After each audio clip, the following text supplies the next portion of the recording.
Hello everyone. आप अपनी day to day life में ऐसी न्यूज़ सुनते रहते होंगे कि कोई रिपोर्ट आती है और उसमें कहा जाता है कि फास्ट फूड खाने से डिजीजेज हो जाती हैं डिफरेंट टाइप्स की। वैसे ही आज एक रिपोर्ट आई है जिसमें कहा गया है कि एग्स जो है अंडे खाने से जो है कैंसर हो सकता है। एग्स कैंसर कोज कर सकते हैं, ऐसी रिपोर्ट आई है। Can eggs cause cancer, viral claim by Indian doctor is sparking concern. इस तरीके की न्यूज़ आई है जिसमें कहा गया है कि एग्स से जो है कैंसर हो सकता है। हम इसके बारे में डिटेल से चर्चा करेंगे कि कैसे, क्यों और क्या रिपोर्ट थी ये पूरी। विषय बाजार में बिक रहे अंडों में कार्सिनोजेनिक अवशेषों का आरोप, जम्मू कश्मीर की अपडेट है। तो इसके बारे में हम विस्तार से डिस्कशन करेंगे। पृष्ठभूमि क्या है, इसका बैकग्राउंड। जम्मू एंड कश्मीर के जो विधायक हैं तनवीर सादिक ने बाजार में बिक रहे अंडों में नाइट्रोफ्यूरान और नाइट्रोमिडाजोल जैसे प्रतिबंधित रसायनों की मौजूदगी का दावा किया है। तो ये जो रसायन हैं, केमिकल्स हैं, ये प्रोहिबिटेड हैं, प्रतिबंधित हैं और इनकी मौजूदगी का दावा किया है। ये दवाएं फूड प्रोड्यूसिंग एनिमल में पूरी तरह से प्रतिबंधित हैं। मतलब इन जो केमिकल्स हैं, ये दवाएं हैं, इनका यूज़ जो एनिमल्स हमारे लिए फूड वगैरह देते हैं, जैसे दूध देने वाले या फिर जो अंडे हैं, उनके उनके लिए तो है, ये पूरी तरीके से प्रतिबंधित है, लेकिन फिर भी इसका यूज़ हो रहा है। ये पदार्थ कार्सिनोजेनिक, कैंसरकारी और जेनोटॉक्सिक यानी कि डीएनए को नुकसान पहुंचाने वाले हैं। तो जिनके बारे में हमने बात की, नाइट्रोफ्यूरान और नाइट्रोमिडाजोल जो है, उनसे कैंसर हो सकता है और डीएनए को भी नुकसान पहुंचा सकते हैं। तो आपको ये वर्ड याद रखना है, कार्सिनोजेनिक यानी कि कैंसरकारी और जीनोटॉक्सिक यानी कि डीएनए को नुकसान पहुंचाने वाले। मामला सोशल मीडिया पर वायरल वीडियो, यूट्यूब चैनल पर एक वीडियो हुई थी, उससे शुरू हुआ। विशेष रूप से इगोज ब्रांड है, उसके ऊपर आरोप लगने लगे। तो एक ये ब्रांड है, इसके अंडों पर जो है, इस पर जो है आरोप लगने लगे कि इसने जो है एग्स में वो केमिकल्स यूज़ किए हैं जो पूरे तरीके से बैन हैं, उनका यूज़ किया है, जिससे कैंसर हो रहा है बहुत से लोगों को। स्वास्थ्य, पब्लिक हेल्थ पर्सपेक्टिव। अंडे जो है बच्चों, बुजुर्गों और रोगियों द्वारा अधिक मात्रा में सेवन किए जाते हैं। मतलब कि ये प्रोटीन का स्रोत है, प्राथमिक स्रोत है। डॉक्टर भी जो है प्रोटीन के लिए इसका सुझाव देते हैं। प्रोटीन की पूर्ति के लिए हमारे शरीर में एग्स का जो है सेवन किया जाता है। तो इसमें जो है अगर ये कैंसरकारी होने लगे तो फिर स्वास्थ्य पर बुरा प्रभाव पड़ेगा, खास तौर से बच्चों पर। यदि आरोप सही है तो दीर्घकालिक कैंसर जोखिम हो सकता है। मतलब कैंसर जो है लॉन्ग टर्म हो सकता है। डीएनए म्यूटेशन हो सकता है। डीएनए म्यूटेशन क्या होता है? डीएनए म्यूटेशन का जो अर्थ है, उसके अंदर जो न्यूक्लियोटाइड होते हैं, उसके सीक्वेंस में जो है चेंजेस आ जाते हैं, बदलाव आ जाते हैं। किसी जीन का जो है कोड चेंज हो जाता है उसके अंदर। जैसे डीएनए होता है, डीएनए में जो है, ये मान लीजिए डीएनए है, तो डीएनए के किसी कोड में जो है चेंजेस आ जाते हैं, जिसकी वजह से प्रोटीन का निर्माण और उसके कार्य में परिवर्तन आ सकता है। और इससे जो है डीएनए की जब कॉपी बनती है उस टाइम पे जो है गलतियां हो सकती है डीएनए से। तो इस तरीके से ये डीएनए को पूरे तरीके से प्रभावित कर सकता है। सार्वजनिक स्वास्थ्य पर गंभीर प्रभाव। खाद्य सुरक्षा सीधे तौर पर राइट टू लाइफ आर्टिकल 21 से जुड़ी हुई है, जिसके अंदर हमें स्वस्थ और भोजन का अधिकार होता है। लेकिन अगर इस तरीके के कैंसरकारी अंडे बाजार में बिकने लगे और लोग इन्हें सेवन करते हैं तो इससे उनके जो है फूड सिक्योरिटी जो है उस पर बुरा प्रभाव पड़ता है, उनके स्वास्थ्य पर बुरा प्रभाव पड़ता है, जो उनके राइट टू लाइफ का हनन होता है जिससे। तो ये एक बड़ा मामला है। वैज्ञानिक परिप्रेक्ष्य, साइंटिफिक पर्सपेक्टिव।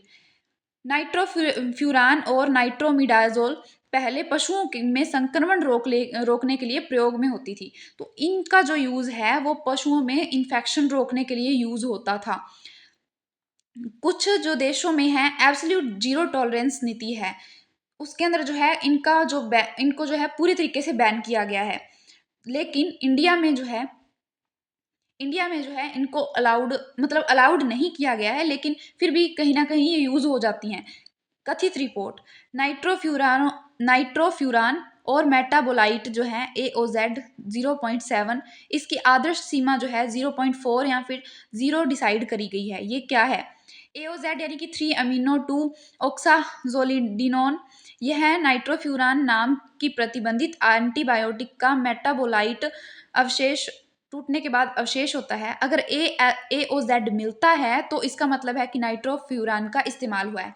मतलब अगर किसी चीज़ में ए ओ जेड की अनुपस्थिति होती ए ओ जेड की उपस्थिति होती है, ए ओ जेड पाया जाता है, तो इसका मतलब उसके अंदर इनका यूज़ हुआ है और ये जो है पशुओं में संक्रमण रोकने के लिए यूज़ होते हैं। तो अगर इसकी उपस्थिति पाई गई है तो उससे क्या प्रभाव पड़ते हैं? एओजेड 0.7 का मतलब है कि लैब टेस्ट में अंडों में एओजेड की मात्रा 0.7 पार्ट्स पर बिलियन के आसपास पाई गई है। यह मात्रा अनुमेय सीमा से अधिक बताई जा रही है। मतलब 0.4 जो है आदर्श सीमा है या फिर जीरो ही हो, लेकिन अगर उससे ज़्यादा 0.7 पाई गई है, इसका मतलब है कि ये काफ़ी हानिकारक हैं। आदर्श सीमा 0.4 या शून्य क्यों? कई देशों में नाइट्रोफ्यूरान के लिए जीरो टॉलरेंस नीति है। भारत में इसे बैन माना जाता है, मतलब भारत में जो है ये टोटली बैन है। इसलिए एओजेड यहाँ तो बिल्कुल नहीं मिलना चाहिए, या अगर मिलता भी है तो 0.4 जो है डिटेक्शन लिमिट उसमें होना चाहिए, उससे ज़्यादा नहीं होना चाहिए। तो इस तरीके की लिमिट भी डिसाइड की गई है। नाइट्रोफ्यूरान और उसका जो मेटाबोलाइट है एओ जेड जेनोटॉक्सिक और कार्सिनोजेनिक माने जाते हैं, यानी डीएनए को नुकसान पहुंचा सकते हैं और कैंसर का खतरा बढ़ा सकते हैं। और अंडों में जो है ये पाए गए हैं, तो इससे आप अंदाजा लगा सकते हैं कि ये कितना खतरनाक साबित हो सकता है। सरल भाषा में अगर एओजेड 0.7 पाया गया है तो इसका मतलब है कि प्रतिबंधित दवा का उपयोग हो सकता है, जो खाद्य सुरक्षा और जन स्वास्थ्य दोनों के लिए चिंता का विषय है। तो एओजेड या तो जीरो होना चाहिए या फिर 0 से 0.4 के बीच में होना चाहिए। वैसे तो पूरे तरीके से ये बैन है, इसका यूज होना ही नहीं चाहिए, लेकिन अगर होता भी है तो डिटेक्शन लिमिट में होना चाहिए। लेकिन अंडों में जो है एओजेड 0.7 पाया गया है, इसका मतलब है कि ये गंभीर चिंता का विषय है, स्वास्थ्य के लिए भी और फूड सिक्योरिटी के लिए भी। शोध 2022 की मेटा एनालिसिस। अधिक अंडा सेवन से जो है हल्का कैंसर हो सकता है अप्रत्यक्ष इनडायरेक्ट रूप से। अंडे स्वयं कैंसर का कारण सिद्ध नहीं है। निष्कर्ष, समस्या अंडों की नहीं है, अवैध रसायनों की है। मतलब अंडा खाने से कोई दिक्कत हो ना हो, अंडा जो है लोग पहले भी खाते थे, लेकिन पहले इस प्रकार की बीमारियां नहीं होती थी, इस प्रकार के जो है केमिकल यूज नहीं होते थे। लेकिन अब जो है अंडों में केमिकल यूज होने लगे हैं, और वो भी अवैध, जो कि पूरे तरीके से बैन है इंडिया में, वो केमिकल यूज हो रहे हैं। तो इसका मतलब है कि अंडे जो है समस्या नहीं है, असली प्रॉब्लम जो है वो केमिकल्स में है। नियामक और प्रशासनिक मुद्दे इसके क्या हैं, गवर्नेंस से इसका क्या रिलेशन है? FSSAI जो है, food safety and standards authority of India, Bharat में कुछ पदार्थों के लिए मिनिमम टॉलरेंस की अनुमति देता है। बाकी जो देशों में है जीरो टॉलरेंस की नीति है, लेकिन इंडिया में जो है मिनिमम टॉलरेंस की जो है अनुमति है। मतलब थोड़ा सा अलाउड है, मतलब आप 0 से 0.4 के बीच में अगर यूज़ करना चाहे तो कर सकते हैं। लेकिन अगर 0.7 पाया जाता है, बेसिकली अगर FSSAI ने जो बैन किया है, मिनिमम टॉलरेंस दिया है, तो उसको 0.4 में होना चाहिए। लेकिन अगर वो 0.7 हो रहा है, इसका मतलब वो काफ़ी हानिकारक सिद्ध हो सकता है, और जो इनके रूल्स हैं उनका उल्लंघन भी हो रहा है। सवाल क्या है, निगरानी तंत्र कितना प्रभावी है? मतलब क्या एफ एस जो FSSAI है जो है, वो क्या सच में निगरानी कर रही है? नियमित सैंपलिंग और टेस्टिंग क्यों नहीं हो रही है? क्या सीधे ही उनको मार्क दे दिया जाता है कि ये अलाउड है खाने के लिए? उनकी टेस्टिंग भी नहीं करी जाती और फिर भी बाजार में वो सेल होते हैं। तो ऐसी चीज़ें क्यों अलाउड की गई हैं? विधायक की मांग क्या है? मार्केट वाइड सैंपलिंग होनी चाहिए। हर प्रोडक्ट की कुछ टाइम बाद जो है सैंपलिंग होनी चाहिए वैसे, क्योंकि हो सकता है कि कुछ कंपनीज जो है अभी जो केमिकल्स का यूज़ ना कर रही हों, लेकिन बाद में करने लग जाएँ अपने प्रॉफिट के लिए। NABL एसिडेटेड लैब टेस्टिंग जो होनी चाहिए, सोर्स ट्रेसिंग होनी चाहिए, दोषियों पर कड़ी कार्रवाई होनी चाहिए। मतलब अभी जैसे वो कंपनी एगोज पर जो मिला है, आरोप लगाया गया है, तो उसके ऊपर भी कार्रवाई होनी चाहिए। राजनीतिक और संघीय परिप्रेक्ष्य क्या है, पॉलिटिकल डायमेंशन। राज्य सरकार की जिम्मेदारी है हेल्थ और फूड सेफ्टी देखना। तो अगर फूड सेफ्टी नहीं देखी गई इसमें, तो इसमें मतलब कि गवर्नेंस और पॉलिटिकल डायमेंशन ऐड होता है। प्रशासन की जो है जवाबदेही का प्रश्न खड़ा होता है इसमें, कि क्या वाकई में है उसकी जांच की गई थी पहले। अभी रिपोर्ट आई तो हमें पता चला कि अंडे से कैंसर हो सकता है, क्योंकि उसमें केमिकल्स यूज हुए हैं, नाइट्रोफ्यूरान और नाइट्रोमिडाजोल। लेकिन अगर ये रिपोर्ट नहीं आती तो हमें नहीं पता चलता, और उसका सेवन जो है किया जाता रहता। प्रशासनिक जवाबदेही है, मतलब कि प्रशासनिक जवाबदेही सुनिश्चित करनी चाहिए, जो कि नहीं की गई है। MLA द्वारा हेल्थ मिनिस्टर और food and civil supplies minister को हस्तक्षेप की मांग की गई है कि उनका हस्तक्षेप होना चाहिए, इस मामले में जांच होनी चाहिए पूरी तरीके से। यह मुद्दा लोक स्वास्थ्य और शासन की विश्वसनीयता से जुड़ा हुआ है। पूरे तरीके से ये लोक स्वास्थ्य से जुड़ा हुआ है, क्योंकि अंडे का सेवन प्रोटीन के लिए बहुत मात्रा में किया जाता है। इवन अगर किसी को प्रोटीन की कमी हो तो डॉक्टर जो है एग सजेस्ट करते हैं। तो इस तरीके से ये लोक स्वास्थ्य से जुड़ा है, शासन की विश्वसनीयता से जुड़ा है कि इसके लिए जो है प्रशासन प्रशासन जिम्मेदार होगा। उपभोक्ता अधिकार और नैतिकता, कंज्यूमर राइट्स एंड एथिक्स। उपभोक्ता सुरक्षित और पारदर्शी भोजन पाने का अधिकार है। मतलब कि FSSAI जो है उसी को फूड को अलाउड करती है जो सही हो हमारे हेल्थ के लिए, लेकिन अगर उसको अलाउड किया गया है तो इसका मतलब उसमें कुछ प्रॉब्लम है। ब्रांड यदि एंटीबायोटिक फ्री का दवा दावा करता है तो आरोप सही निकलते हैं, और आरोप अगर सही निकलते हैं तो ये मिसलीडिंग एडवर्टाइजमेंट है। भरोसे का संकट हो सकता है कि बाकी जो प्रीमियम ब्रांड्स है बाद में उन पर भी शक किया जाए कि कहीं इनमें तो केमिकल्स यूज नहीं हो रहे जो कैंसरकारी हैं। तो इस तरीके से एक जो है ब्रांड की वजह से, या फिर अगर जिन जिन ब्रांड से जो हो रहा है उनकी वजह से जो है बाकी प्रीमियम ब्रांड्स पर भी जो है भरोसा खत्म हो सकता है। आर्थिक और उद्योग पर प्रभाव, इकोनॉमिक इम्पैक्ट इसका क्या पड़ेगा। पोल्ट्री इंडस्ट्री, ब्रांड वैल्यू को नुकसान पहुंचेगा, उपभोक्ता विश्वास में गिरावट आएगी। अब जो है जिनको ये पता लगेगा कि एग्स जो है उनसे कैंसर हो सकता है क्योंकि उनमें केमिकल्स यूज होते हैं, तो हो सकता है या तो वो एग्स खाना कम कर दें, या फिर जो उनका विश्वास है वो खत्म हो जाए, बिल्कुल ब्रांड वैल्यू है जो कम हो जाए। MSME और स्टार्टअप्स, रेगुलेटरी सख्ती से लागत बढ़ सकती है, लेकिन पब्लिक हेल्थ जो है ज़्यादा वैल्यूबल है प्रॉफिट से। तो इस तरीके से काफ़ी इफेक्ट पड़ सकता है इसका इकोनॉमिकली। ईगोज का क्या पक्ष है, कंपनी ने क्या स्टैंड लिया खुद के लिए। कंपनी का दावा है कि FSSAI मानकों के अनुरूप रेसिड्यूज पर्यावरणीय कारकों जैसे ग्राउंड वाटर से जो है ये प्रभावित है। कदम क्या उठाया जाएगा। NABL जो है लैब टेस्ट कराया जाए, इसका रिपोर्ट्स सार्वजनिक की गई हैं, उसका लैब टेस्ट करा के दोबारा से लैब टेस्ट कराया जाए और उसकी जो रिपोर्ट्स हैं उसको पब्लिकली फैलाया जाए, मतलब सार्वजनिक की जाए, ताकि लोगों को पता चले कि क्या वो सच में जो है उससे कैंसर हो सकता है या नहीं। रुख जो है ट्रांसपेरेंसी और कंप्लाइंस पर जोर दिया जाए। तो ये कदम उठाए जा सकते हैं। मुख्य चिंताएं क्या हो सकती हैं। क्या भारत को जीरो टॉलरेंस पॉलिसी अपनानी चाहिए।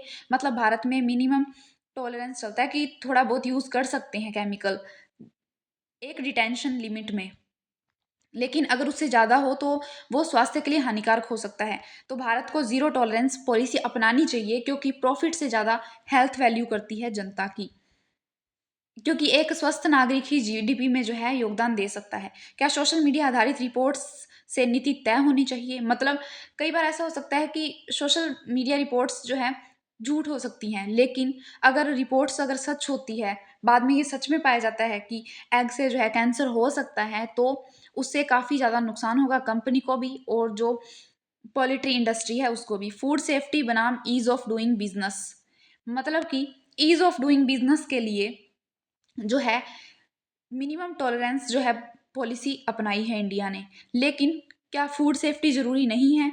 ये मुद्दे खड़े होते हैं। रेगुलेटरी इंस्टीट्यूशंस की क्षमता और स्वतंत्रता, मतलब उन्हें इतनी स्वतंत्रता दे दी गई है कि वो केमिकल यूज करें 0.4 लिमिट तक जो वो वाले, लेकिन अगर वो 0.7 यूज कर रहे हैं तो इसका मतलब कि वो अपने क्षमता से ज़्यादा यूज कर रहे हैं, उनको जितनी स्वतंत्रता दी गई है उससे ज़्यादा यूज कर रहे हैं।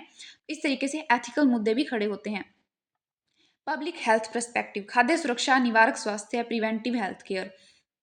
यदि अंडों में कार्सिनोजेनिक अवशेष मौजूद है तो ये कैंसर जैसे नॉन कम्युनिकेबल डिजीजेस, यानी कि जो संक्रमण से नहीं होती, फैलती नहीं है, के जोखिम को बढ़ाता है, जिससे सार्वजनिक स्वास्थ्य प्रणाली पर दीर्घकालिक बोझ बढ़ेगा। वल्नरेबल पॉपुलेशन पर अधिक प्रभाव, अंडे बच्चों, गर्भवती महिलाओं, बुजुर्गों और रोगियों द्वारा अधिक सेवन किए जाते हैं। ऐसे में दूषित भोजन हेल्थ इक्विटी और न्यूट्रिशनल सिक्योरिटी के सिद्धांतों का उल्लंघन करता है। आर्टिकल 21 का आयाम क्या है। सुरक्षित भोजन तक पहुंच राइट टू लाइफ के अंतर्गत आता है। खाद्य सुरक्षा में चूक सीधे संवैधानिक अधिकारों को प्रभावित करती है। तो ये डायरेक्टली जो है हमारे संवैधानिक अधिकारों को, हमारे कॉन्स्टिट्यूशनल राइट्स, फंडामेंटल राइट्स को प्रभावित करता है। इसका एथिक्स पर्सपेक्टिव से इसको देखें तो क्या है ये? यदि कंपनियां लाभ के लिए प्रतिबंधित दवाओं का उपयोग करती है तो डू नॉट हार्म के नैतिक सिद्धांत के विरुद्ध है। मतलब कि ये नैतिक रूप से भी, जो जिन दवाओं को प्रतिबंध किया गया है फिर भी उनका यूज किया जा रहा है, तो ये नैतिक सिद्धांतों के विरुद्ध है। ट्रस्ट डेफिसिट और ट्रांसपेरेंसी का प्रश्न। एंटीबायोटिक फ्री जैसे दावे करके यदि उपभोक्ताओं को गुमराह किया जा सकता है तो एथिकल जो उपभोक्तावाद है और इन्फॉर्म्ड चॉइस का हनन है। Regulatory regulatory ethics. नियामक संस्थाओं की निष्क्रियता या ढिलाई इंस्टीट्यूशनल एथिक्स पर सवाल खड़े करती है, क्योंकि उनका प्राथमिक दायित्व जनहित की रक्षा करना है, ना कि उद्योग संरक्षण करना। मतलब कि हेल्थ जो है वो प्रॉफिट से ज़्यादा इम्पोर्टेंट है। और अगर इसका जो है ये मुद्दा जो था, इसकी अगर लैब टेस्ट नहीं किया जाता है और सही रिपोर्ट्स को पब्लिश नहीं किया जाता है, तो ये जनता के जो है हेल्थ का कंसर्न हो सकता है। तो इस तरीके से उद्योगों को संरक्षण देना, ईज ऑफ डूइंग बिजनेस करना जो है गवर्नमेंट की प्रायोरिटी नहीं है। अपने जो जनहित है, लोगों की स्वास्थ्य की सुरक्षा है जो, वो मोस्ट इम्पोर्टेंट है। वे फॉरवर्ड क्या है? FSSAI नॉर्म्स का पुनर्मूल्यांकन ग्लोबल स्टैंडर्ड्स के अनुरूप किया जाना चाहिए। मतलब हमें भी ज़ीरो टॉलरेंस पॉलिसी अपनानी चाहिए, जिससे जो है इस प्रकार के केमिकल्स का यूज़ ना हो। नियमित, स्वतंत्र और अनिवार्य फूड टेस्टिंग होनी चाहिए। कुछ कुछ टाइम बाद ही जो है फूड टेस्टिंग करते रहना चाहिए, ताकि पता चलता रहे कि क्या कंपनीज जो है रूल्स को फॉलो कर रही हैं या नहीं। पोल्ट्री फार्म्स पर एंटीबायोटिक ट्रैकिंग और डिजिटल कंप्लाइंस, कंज्यूमर अवेयरनेस होनी चाहिए, पैनिक नहीं होना चाहिए, वेरीफाइड इंफॉर्मेशन पे ट्रस्ट करना चाहिए। Whistle blower and an independent testing को कानूनी संरक्षण देना चाहिए। विसल ब्लोअर के जो होते हैं वो सच को सामने लाते हैं बेसिकली। तो इस तरीके से उनको जो है कानूनी संरक्षण मिलना चाहिए कि अगर कोई आके आपको ट्रुथ बताता है, सही रिपोर्ट पब्लिश करता है, तो उसका संरक्षण होना चाहिए। तो ये थी हमारी आज की न्यूज़, जिसमें हमने डिस्कशन किया कि कैसे जो है केमिकल का यूज़ करने से हमारा जो फूड है, फूड सिक्योरिटी है, वो प्रभावित हो रही है और ये बहुत बड़े स्तर पर हो रहा है। तो इस तरीके से एग्स से भी जो है अब कैंसर हो सकता है, ऐसी रिपोर्ट्स आ रही हैं। तो ये थी हमारी आज की न्यूज़। आई होप आपको समझ आई होगी। Thank you so much.